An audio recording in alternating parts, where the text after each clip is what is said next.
Hello viewers, আপনাদের মাঝে আজকে যে বিষয়টা আলোচনা করব সেটা হলো ঢাকা বিশ্ববিদ্যালয় কেন্দ্রীয় ছাত্র সংসদ নির্বাচন ডাকসু। আর এই ডাকসুকে কেন্দ্র করে টান টান উত্তেজনা চলছে ঢাকা বিশ্ববিদ্যালয় এবং সারা বাংলাদেশে। আলোচনা, সমালোচনা এবং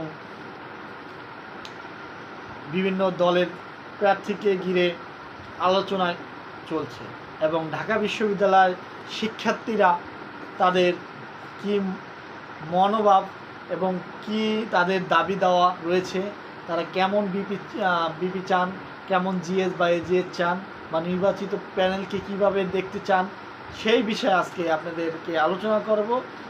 তো শুরুতেই বলে নিচ্ছি আপনাদের মাঝে, আপনারা জানেন হয়তো ঢাকা বিশ্ববিদ্যালয় কেন্দ্রীয় ছাত্র সংসদ নির্বাচন ডাকসু। তো এই ডাকসু নির্বাচনে বৈধ প্রার্থী রয়েছেন 462 জন। এর মধ্যে সবচেয়ে বেশি প্রার্থী রয়েছে বিপি পদে 48 জন। 48 জন বিপি পদে নির্বাচন করবে, মানে বৈধ প্রার্থী রয়েছেন। আর 28 জন জিএস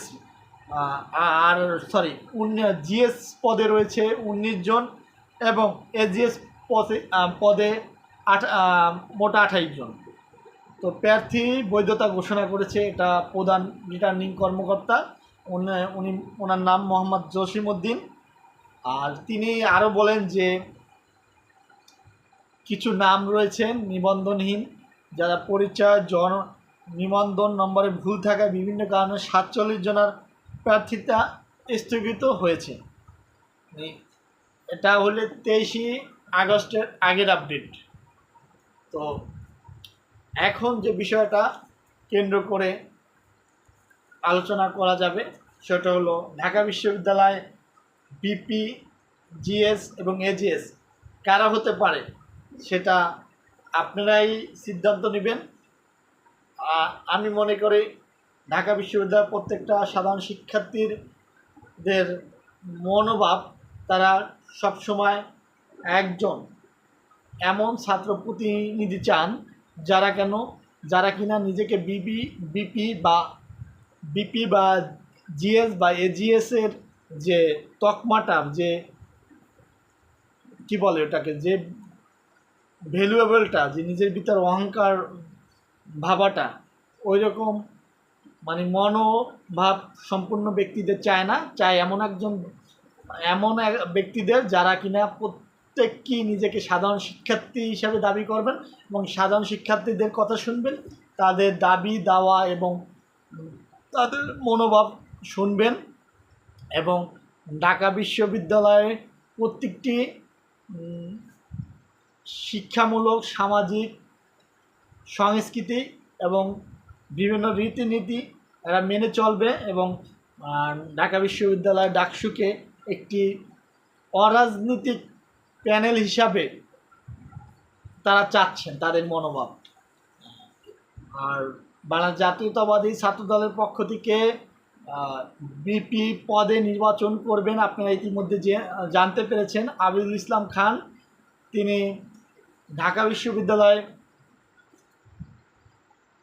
একজন ছাত্র, তিনি বিপি পদে নির্বাচন করবেন ছাত্রদলের। এবং আর অপরদিকে শিবিরের প্যানেল থেকে নির্বাচন করবেন সাদিক কায়ুম। আর জিএস পদে নির্বাচন করবেন SM ফরাদ, আপনারা জানেন। আর ছাত্র দলের ডাকসুর জিএস হিসাবে নির্বাচন করবেন তামিম এবং এজিএস পদে মায়েত রয়েছেন। তো অপরদিকে বামপন্থী সংগঠন ছাত্র ইউনিয়নে বিপি পদে নির্বাচন করবে, ইতিমধ্যে তার নাম আপনারা জানেন, মল্লয় বসু। এবং আরও যারা বিপি পদে নির্বাচন করবেন স্বতন্ত্র প্রার্থী হিসাবে রয়েছেন আমার বিশেষ করে খুব পছন্দের শামীম, আর রয়েছেন উম্মে ফাতেমা, যিনি একজন সমন্বয়কের দায়িত্ব পালন করেছিলেন এবং জুলাই আন্দোলনে অন্যতম ভূমিকা রেখেছিলেন সেই উম্মে ফাতেমা। তিনি বিপি পদে নির্বাচন করবেন যা এবং সর্বোপরি একটা ঢাকা বিশ্ববিদ্যালয় বর্তমানে টান টান উত্তেজনা কাজ করছে। আপনারা দেখতে পেরেছেন ইতিমধ্যে যমুনা টেলিভিশন থেকে শুরু করে নিউজ 24, সময় টেলিভিশন, বাংলাদেশে বেসরকারি যে কয়টি টেলিভিশন রয়েছে প্রতিটা টেলিভিশনের প্রতিদিনকার আপডেট ঢাকা বিশ্ববিদ্যালয়কে নিয়ে কোনো না কোনো নিউজ থাকে। তো ঢাকা বিশ্ববিদ্যালয় ডাকসু নির্বাচনটা হলো এমন একটা নির্বাচন যাকে বলা হয় বাংলাদেশ পার্লামেন্টে বা জাতীয় সংসদ নির্বাচনের পর সেকেন্ড পার্লামেন্ট হলো ঢাকা বিশ্ববিদ্যালয় ডাকসু নির্বাচন। তো ডাকসু নির্বাচনকে কেন্দ্র করে সবারই ভালো প্রত্যাশা থাকে, চাওয়া পাওয়ার। তো সেই ক্ষেত্রে সবাই চাবে যাতে একজন যোগ্য ক্যান্ডিডেট নির্বাচিত হোক, যোগ্য বিপি, জিএস, এজিএস নির্বাচিত হোক এবং প্যানেলে যারা সদস্যরা রয়েছেন বা বিভিন্ন পদে রয়েছেন তারা নির্বাচিত হোক এবং অরাজনীতি থাকুক এবং সাধারণ শিক্ষার্থীদের মনের ভাব বোঝার চেষ্টা করুক। তো আজকের মতন এই টপিকস নিয়ে আলোচনা এই পর্যন্তই রাখলাম। আপনারা আমাকে কমেন্টে জানাবেন যে আপনাদের মনে হয় ঢাকা বিশ্ববিদ্যালয় বিপি পদে বা জিএস বা এজিএস এই তিনটা পদেই সবচেয়ে গুরুত্বপূর্ণ।